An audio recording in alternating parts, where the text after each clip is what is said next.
Commissioner Blake calls for clarity after murder of 4-year-old Shannon Gordon.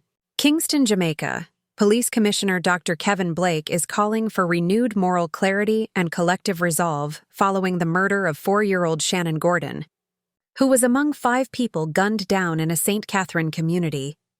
In his latest column in the Force Orders, Dr. Blake condemned the growing tendency to blur the lines between victims and perpetrators, urging Jamaicans to resist narratives that excuse or justify violent criminality. Many who see murders and shooting injuries as mere numbers and percentages want us to believe that these hoodlums are to be treated as young men who the state has failed, Blake wrote. He argued that while poverty and hardship remain real challenges, they cannot be used to explain or excuse the deliberate taking of life. At the same time, the commissioner reaffirmed his commitment to transparency and accountability in law enforcement, noting that any police-related loss of life must undergo serious and independent review. "Let me be abundantly clear, this high command fully embraces this," he said. However, Dr. Blake pushed back against what he described as distortions within sections of the media, where isolated cases are sometimes used to paint the Jamaica Constabulary Force, JCF, as systematically abusive or corrupt.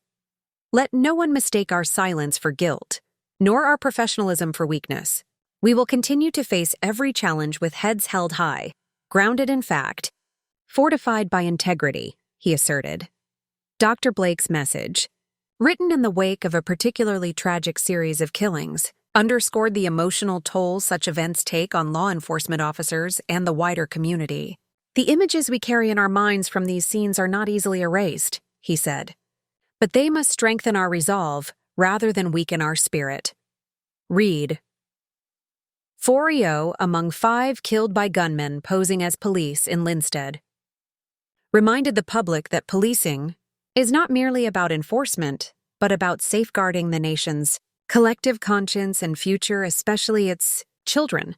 Let this tragedy reignite our shared determination to secure every community and reaffirm the Jamaica Constabulary Force as the steadfast guardian of our nation's peace and conscience, Blake wrote. Lotto jackpot hit for second time this year. St. Catherine. Jamaica, a lucky player from St. Catherine, is now $57 million richer after hitting the Lotto jackpot in Saturday night's draw, the second time the jackpot has been won this year.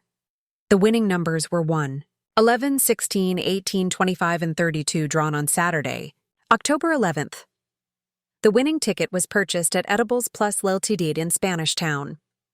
To claim the prize, the winner must present the signed winning ticket, along with a valid national identification at the Supreme Ventures flagship store at Twin Gates Plaza in St. Andrew, within 90 days of the draw date. This is the second Lotto jackpot win of 2025. In August, a St. Andrew woman took home a massive $229 million jackpot. St. Elizabeth, Jamaica. Spanish Town Mayor Norman Scott was ordered to have his fingerprint recorded by the police when he appeared in the St. Elizabeth Parish Court in Santa Cruz on Monday morning.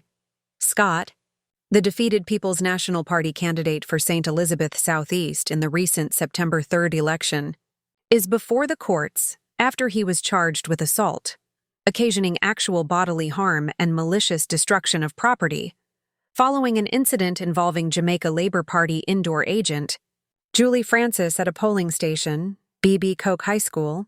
Injunction on Election Day. A police report said that about 12:00 p.m. on September 3rd, Scott visited the polling station and stayed a little longer than the allotted time. Police said an agent's attempt to inform him that his allotted time at the facility had already been spent resulted in a commotion. Police said another agent intervened to quell the uproar and was struck to the face by Scott before his security detail removed him from the location.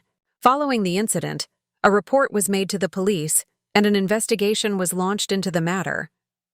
Police said summons for the aforementioned offenses were formally served on the mayor on Friday, September 12th.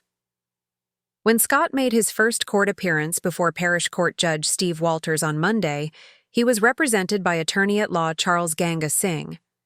The complainant in the matter, Julie Francis, was represented by a team of lawyers led by King's Counsel, Tom Tavares Finson. The lead attorney for Francis said the presiding judge agreed with his request to apply for a fiat to prosecute Scott.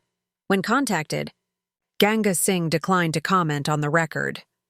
Scott is bound over to reappear in the St. Elizabeth Parish Court in Santa Cruz on November 27th.